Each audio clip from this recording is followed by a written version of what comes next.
पहले अपने शिव गुरु के चरणों में प्रणाम करती हूँ, मैया पार्वती के चरणों में प्रणाम करती हूँ, लीलम दीदी हरेंद्र भैया के चरणों में प्रणाम करती हूँ, सभी गुरु भाई गुरु बहन के चरणों में प्रणाम करती हूँ। मेरे प्रणाम को स्वीकार कीजिए। गुरु भाई गुरु बहना, एक कथा महादेव का सुनाने जा रही हूँ, कृपा करके ध्यान से सुनिएगा। ध्यान से सुनने से ज्ञान मिलता है। आधी अधूरी कथा नहीं सुनना चाहिए, क्योंकि शिव गुरु का अपमान होता है। पूरा कथा सुनने से दो फायदा होता है, एक तो महादेव का अपमान भी नहीं होता है और दूसरा में ज्ञान मिलता है। अच्छे बुरे का पहचान हो जाता है कि व्यक्ति के क्या अच्छा करना चाहिए, क्या करना चाहिए जो अच्छा हो, क्या नहीं करना चाहिए जो बुरे राह पर चले। इसलिए कथा को हाथ जोड़ के प्रार्थना करती हूँ, गुरु भैया गुरु बहना, जो भी लोग आप सुनिए, समय निकाल के सुनिए और पूरा सुनिए। ये कथा है, एक भोला नाम का लड़का था। भोला नाम का जो लड़का था एक गांव में रहता था और महादेव के मंदिर में पूजा पाठ भक्ति आराधना वो करता था। महादेव के मंदिर में पूजा भक्ति आराधना वो भोला बहुत करे, जियो जान से करे और महादेव के बहुत मानत रहे। अरे मान के चलो कि अपने माँ बाप के, उसके माँ बाप भोला के नहीं रहना, पैदा भल तब ओकर माँ बाप मर गए न, अपने जीवन में वो अकेले रहे, गरीब रहे बेचारा, मकान एगो रहे अपना, मेहनत मजूरी करे, कमाया खा, महादेव का भक्ति आराधना दोनों टाइम करे। एक दिन भोला के मन में विचार आयल, मंदिर में गए पूजा करे, ओकरे मन में विचार आ गए कि हम तो इंसान हैं, अब परत दिन हमन के घूमत हैं। कभी इंसान बाजारे चल जाता, कभी मार्केट चला जाता, कभी कहीं रिश्तेदारी में चल जाता, मानो हर जगह इंसान दुकानी पर चल जाता, कभी पार्क में टहलने चल जाता।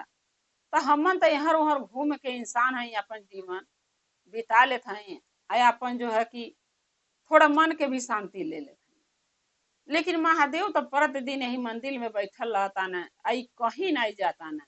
इनके कैसा लागत हो, इनकर तो मन उबिया जात हो बैठल बैठल। हमन के एक दिन घर में बैठ जाए तो मन नहीं लागला, महादेव रोज मंदिर में बैठल रहता न, कहीं घूम ही नहीं जाता न, तो इनकर मन कैसे लागत हुई। भोला के मन में विचार आयल गुरु बहना, क्योंकि वो शकल से भी भोला था और अकल से भी भोला था बेचारा। वो सोचे लागल भोला कि आई एक दिन हम महादेव से जरूर ये बात करब कि हम मंदिर रखावत हैं और आप जाके घूम ही आव। तो वही दिन तो सोच के घरे चली आयल। फिर बिहाना भाई ले गए तो कहत आज बाबा से कह, तो कहत हाथ जोड़ के, हे भोलेनाथ एक बात ही कहत है, ध्यान से सुन लिया बाबा। बाबा तो सुन ही रहे थे। तो कहता हे बाबा, आप रोज दिन ये मंदिर में बैठे बैठे बोर नहीं हो जाला? कैसे तुहार मन लगला, रोज दिन मंदिर में बैठल रहला। हमन के देखा इंसान के जन्म दिए बड़ा, कहीं बाजारे जात हैं, कहीं मार्केट में जात हैं, कहीं खेते लोग चल जाता, कहीं लोग रिश्तेदारी में चल जाता, कहीं दुकानी पर चल जाता, तो मन लग जाता, दिन समय बीत जाता है, बात जाता। आ तू दिन भर यही बैठल रहता, तुहार मन कैसे लगाता? ऐसा करा बाबा, तू जा घूम आवा, तू छोड़ दा मंदिर हमरा खाई, आ तू दिन भर के छुट्टी देत है, या जा घूमे आवा। अब बताई गुरु भाई ना, वो भोला महादेव की छुट्टी देता घूमे जाएगी, तो बाबा भोला ओके बनाए थे, जो समझदारी रहे वो कहत रहे। जब बोलत रहे बाबा नहीं ओकर सुनले, फिर चली आई। कहता फिर रोज जबले बाबा यहाँ से जइया नहीं घूमे, हम मंदिर नहीं रखाई, तो हम रोज बोला बाबा से। अब रोज आया यही बात दोहरावे।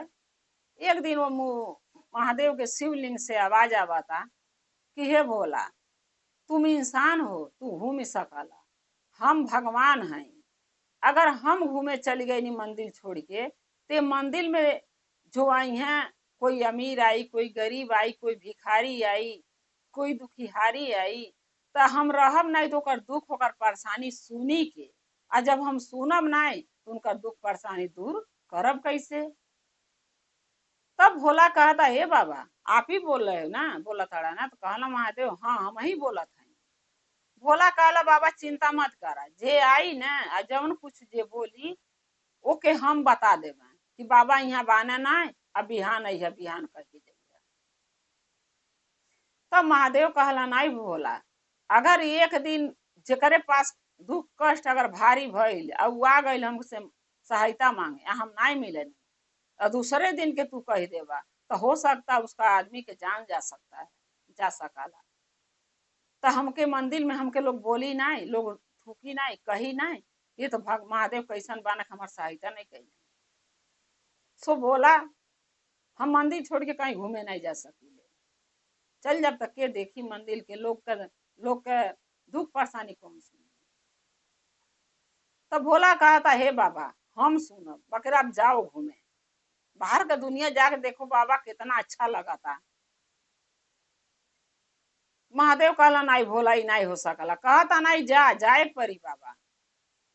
अब ना जिद कली हलस भोला, अब जिद माने खातिर महादेव उसकर बात मान लिया ना, कहना ठीक बा भोला, इतना तू जिद आज कई दिन से कैले हवा आके, ठीक बा हम चल जब घूमे आज एक दिन खातिर, लेकिन एक दिन खातिर हमारे जगह तुहके रहे पड़ी। तो भोला कहला हाँ बाबा बानी तो यही मंदिर में, हम कहीं नहीं जब जब तू नहीं एबा तो कहीं नहीं जा। तो महादेव कहला नहीं ये तर बाहर रह के नहीं तुहके रहे पड़ी, तुहके हमारे शिवलिंग के अंदर आके विराजमान होके पड़ी।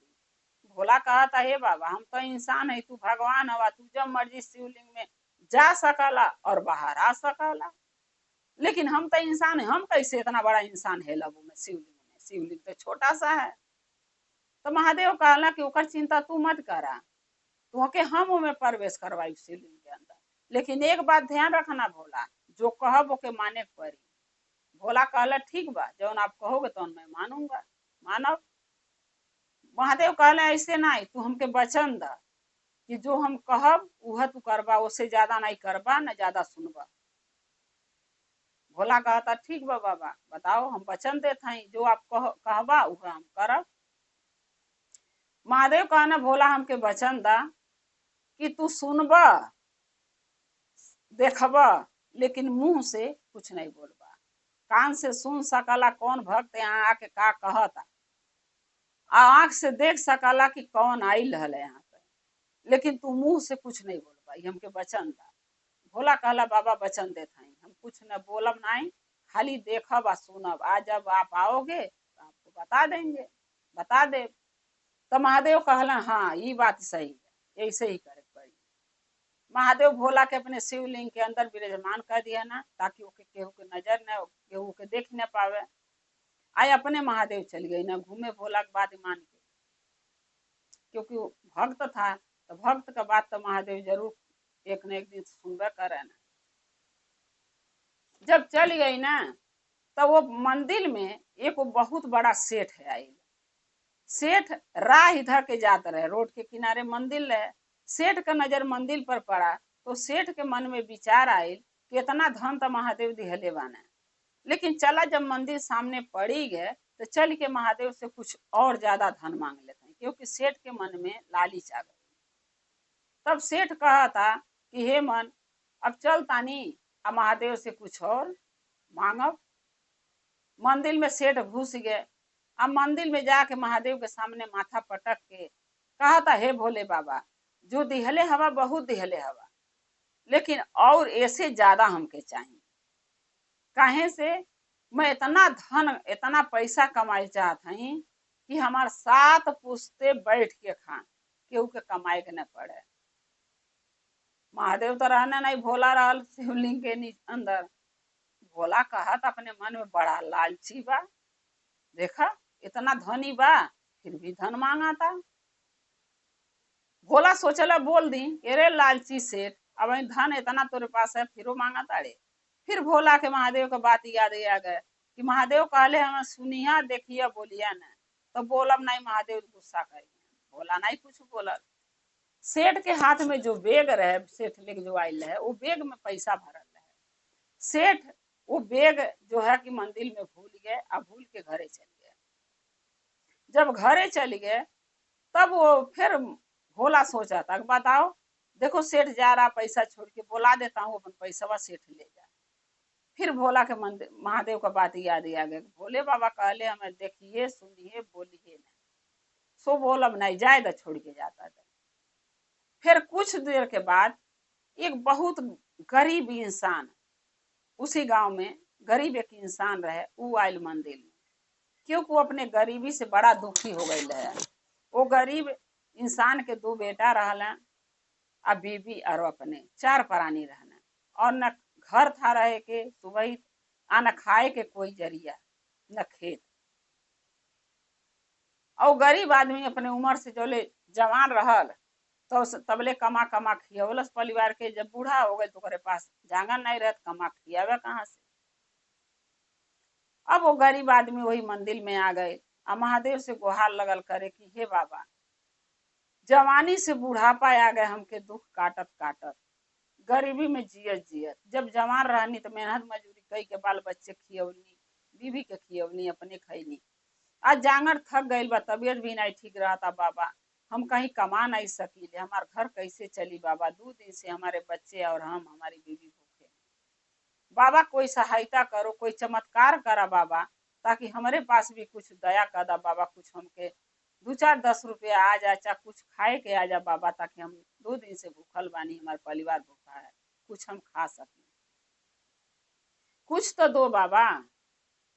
अब भोला जवही में से सुना था, शिवलिंग में से, या कहा था कि बताओ आप भोले बाबा के कितना गरीब बना दिया बाना। भोले बाबा के थोड़े एहू धन देव देव चाहत रहा है, इतना भी गरीब थोड़ी बनावे के चाहिए। बोली का कि हम भोले बाबा आई हैं तो तुहार बात बता दे, मैं भोले बाबा तुमके अमीर कर दी है। बोली का भोला सोचता रहे बोले के, तो फिर महादेव के बातों के याद आ गए। कहा था नहीं नहीं, भोले बाबा बोल के गए, हमें सुनिया देखिया बोलिया ना, सो बोलम नहीं बाबा, नाराज हो जाएंगे। भिखारी जब जाए, वो गरीब जो इंसान जाए जब लागल, तो देखत का बा कि एगो बेग वहां पड़ल बा। अब बेग उठा के जब ओकर चैन खोलता, देखा था नोटों से भरल बेग बा। अब वो गरीब आदमी के का लगल कि महादेव हमके दिहला है, वो महादेव के जय जयकार करे लागल, भोले बाबा के जय हो, भोले बाबा के जय हो, हे बाबा हमके बहुत धन दे दिहला, बहुत धन दे दिहला, बाबा का दया है, बाबा का दया है। अब जयकारा लगावे लगा, अब जयकारा लगा के और पैसा लेके जाए लगा। फिर भोला देखा था, कहा था अब जाते ही बोला भी पैसा लेके भागल जाता, ही पैसा वो सेठ का है, इसका एकर थोड़ी ना है, ये दूसरे के पैसा लेके जाता। फिर याद आ गया भोला के, नहीं महादेव कहले हमें देखिया सुनिया बोलिया ना, सुनाई बोला बाबा नाराज हो जाएंगे। अब वो गरीब इंसान जो बेग का भरा पैसा रहे, वो अपने घरे लेके चली गई, सोच के कि बाबा महादेव दिया ना, भोलेनाथ हमारा सब दुख दूर हो जाएगी। थोड़ा देर के बाद उसी मंदिर में फिर एक केवट आयल, जो नाव खेवते हैं समुद्र में, जो नाव चला हुआ है ना, वो केवट आ गए। जब केवट आयल तो केवट उस दिन बहुत बड़ा तूफान आयल है, नदी का पानी उथल पुथल होत रहे, गंगा जी बड़ा बहाव में, बड़ा लहरों में रहली, बड़ा लहर उठत रहे गंगा जी के नदी में। और वो जो मल्लाह जो केवट था, जो नाव चलावत रहे, वो नाव में उसके सामान भरल है, ओके वो पार नदी के पहुंचावे के रहे सेठ के पास दुकान पे। और सेठ का हुक्म था कि आज हमके माल चाहिए, हमारे दुकान में माल नहीं बा, अगर आज नहीं पहुंचेबा तो बिहान से तो के अपन हम माल ले आवे के काम नहीं दे। अब वो जो मल्लाह रहे केवट, वो सोचे लागल कि अगर सामान नहीं पहुंची सेठ के पास नदियों पर, तो कल से सेठ हमके काम से निकाल दे, या जब कामे नहीं दे तो हम कमाई खाइब कहाँ से, हमारे बच्चे कहाँ से। अब केवट जो है, मल्लाह जो है, मनो नाव ले जाए खातिर थे आयल घर से निकल के, लेकिन जब मंदिर महादेव के नजर के सामने पर पड़ गए, तो कहला सब मंदिर में जाके बाबा से दया मांग लेते हैं कि बाबा हमारी सहायता करिए, हम नदी में जाते हैं नाव लेके।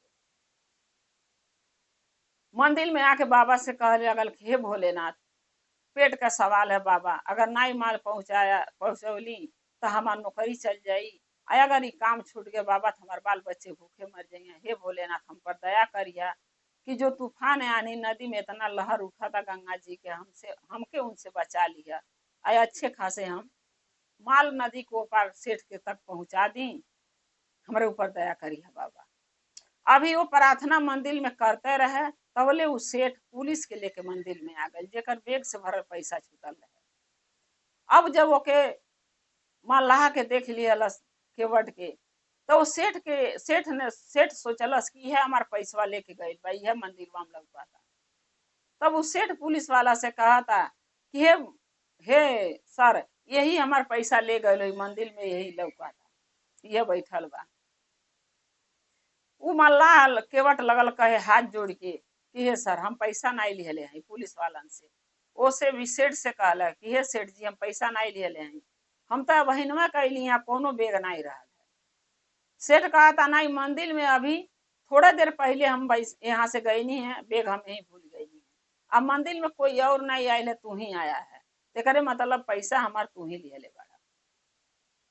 वो नहीं करा था, लेकिन जबरदस्ती से सेठ जो रहे वो माला के यानी केवट के पकड़वा दिया, पुलिस के हवाले कर दिया। बोला ले जाइए, इसके मारिए पीटिए, जब तक ही पैसा न बतावे के खूब मारना, बंद छोड़िया नहीं के लोग। ये बात जो रहे भोला के नहीं देख गए।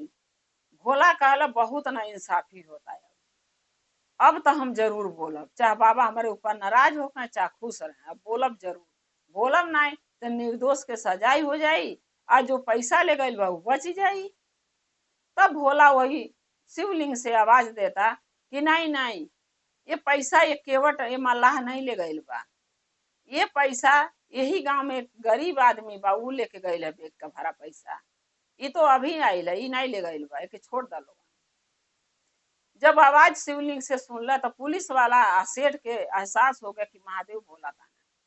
तब पुलिस वाला कहा था कि हे बाबा, आपको आपके पता है कौन पैसा ले गई बा? तो भोला कहा था हाँ हमके पता, हम देखली। तो कौन ले गई है? तो यही गौवा में हुआ, अगवा जो घरवा लौका था मड़ैया के, वो गरीब इंसान आई लौका पैसा लेके गई। सो ई केवट पैसा नहीं, आदमी पैसा नहीं ले गई कि छोड़ दी सब। सच बोल के जो भोला रहे वो नाय वाला के यानी केवट को छोड़वा दी है, और जो पैसा ले गए गरीब इंसान ओके पकड़वा दी है। वो गरीब इंसान के जेल हो गए, आ केवट नाव लेके नदी में चली गए, यानी वो पार जाए खातिर। फिर महादेव उतने बेर में आ गई ना। अब वो बड़ा खुश रहे भोला, हम तो बहुत अच्छा काम कैले, महादेव सुनिए तो बड़ा खुश हो जाइए। जब आ गए तो भोला कहता, आ गई ना तो भोला कहता हे बाबा आप आ गए घूम के? महादेव कहला हाँ। तो घूमे हो तो अच्छा लगल है ना बाबा? महादेव कहला हाँ भोला, बहुत अच्छा लगल है पृथ्वी पर भ्रमण करके। तब भोला कहता ए बाबा हमके में से निकाला, हमार दम घुटा था, पता नहीं आप कैसे रहा, हम तो एक दिन खातिर में आ गई नहीं, आप कह के चल गई है, जैसे लगा था कितनों सालों से बानी, हमके निकाल दा, हम खुला हवा खाल चाहते हैं। महादेव कहला ठीक बा। महादेव भोला के बाहर निकाल दिया ना, अपने वो में प्रवेश कर गई ना शिवलिंग में। अब फिर भोला से पूछे लगना कि हे भोला दिन भर में का भइल है, बताओ मंदिर में कौन आयल है, कौन गई है, आ कौन का कहला से? भोला कहा था बाबा इतना अच्छा हम काम कैले हैं कि आप सुनबा ना तो खुश हो जाइबा, हमके इनाम देबा।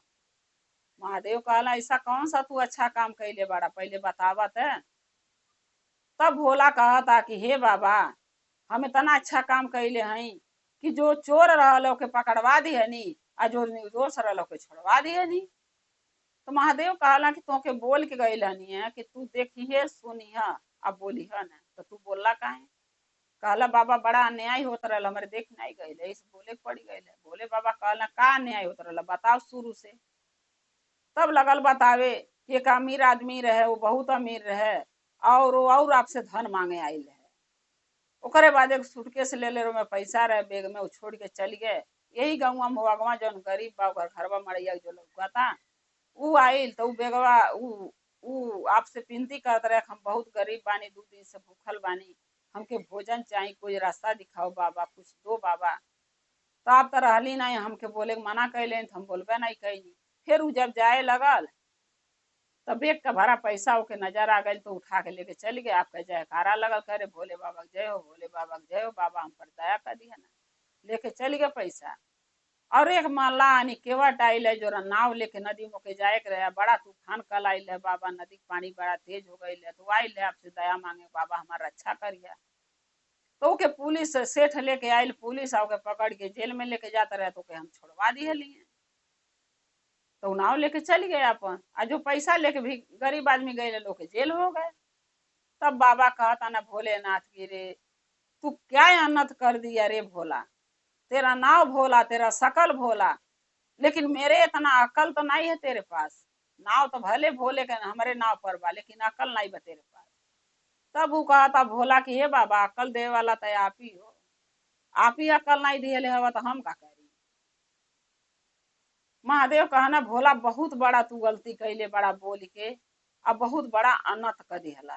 भोला कहला बाबा का हम ऐसा कर दे, हमके तो लागल कि अच्छा करत हई, अगर आपके नजर में लगा था हम गलत कर दिए नहीं तो बाबा हमके बताओ, हमके भी ज्ञान दो तब तो समझ में आई। तब भोले बाबा कहना कि भोला देख, यही से हम मंदिर छोड़ के कहीं नहीं जाइले, क्योंकि हमारे मंदिर में दिन भर आदमी दुखियारी भी आता है, अमीर भी आता है, गरीब भी आता है, उनका सुनना पड़ता है और वो के हिसाब से उनका दुख दूर करे पड़ाला हमके। आ तोहरे कहले हम चली गई नहीं तो कितना बड़ा गलती देखा तू कर दियाला कि जो सेठ रहे, जो आके हमसे और धन मांगत रहे, ओकरे लगे धन रहल, वो मांगत रहे, ओकरे मन में लोभ रहे, लालच रहे, वो ओकर गलती रहे कि हम ओके धन देती कि नहीं देती। ओकरे पास तो बहुत धन रहल है। अगर समुंदर से भोला एक लोटा पानी निकल जा तो का समुंदर का पानी घट जाला? तब भोला कहता नहीं बाबा, समुंदर में तो बहुत पानी रहला, एक लोटा निकल जाए तो उससे समुंदर थोड़ी सूख जाएगी। तब महादेव कहला वही बात है भोला, वो इतना अमीर रहल है, अगर एक सूटकेस एक बैग भरा हुआ पैसा अगर वो नाई ओके मिलत तब वो ओकर कोई फर्क नहीं पड़त, क्योंकि बहुत अमीर रहल है। अब रह गए वो गरीब आदमी के पास, वो गरीब आदमी के पास जीने के खाने के कोनो सुविधा नहीं रहल है। 2 दिन से ओकर परिवार, ओकर बच्चा, ओकर बीवी भूखे मर रहे हैं। वो धन अगर वो गरीब आदमी लेके गई वो उससे ओकर गरीबी दुख हो दूर हो जात और ओकर पेट भरे के भोजन ओके मिलत, ओकर पेट भरत उसे धन से, ओकर घर द्वार बन जात, ओकर दुख दूर हो जात, तो ओकर भला हो जात। और तीसरे नंबर पर जो मल्लाह केवट रहल है, ओके हम जान बूझ के हमें लीला ये रचना हम ये सब मेरा हमारा रचल बा। भोले बाबा कहना ये सब हमारा रचल है कि अमीर आदमी आई लालच के कारण यहाँ पर हमसे दया मांगी कि हमारा धन हमके और द, आ बेग छोड़ के चल जाई तो गरीब आदमी उठा के ले आई, ओकर दुख दूर हो जाई। आय अमीर आदमी तो अमीर है, ओके का फर्क पड़ी। आ वो बेग के चलते ओके जो जेल होत रहल है, जो इल्जाम लगत रहे केवट पर मल्लाह पर, अगर वो केवट जेल चल जात मल्लाह तो ओकर जान बच जात, क्योंकि ओकर जान पर आज खतरा रहल है भोला। इतना तूफान है, इतना आंधी है, इतना तूफान आयल बा, गंगा जी का पानी इतना जोर से लहर पे है कि ओकर नाव डूब गई और वो मर गए। अब बतावा कि तू अच्छा कैले हवा। अगर वो मल्लाह के जेल हो जात तो ओकर प्राण बच गई, तो ओकर बीवी बच्चा, ओकर जो औरत हुई ओकर सुहाग बच जात, लेकिन तू ओके जान से मरवा दिया। गरीब आदमी के पेट भर जात तो ओके जेल तू करवा दिया, तू का अच्छा काम कैला भोला।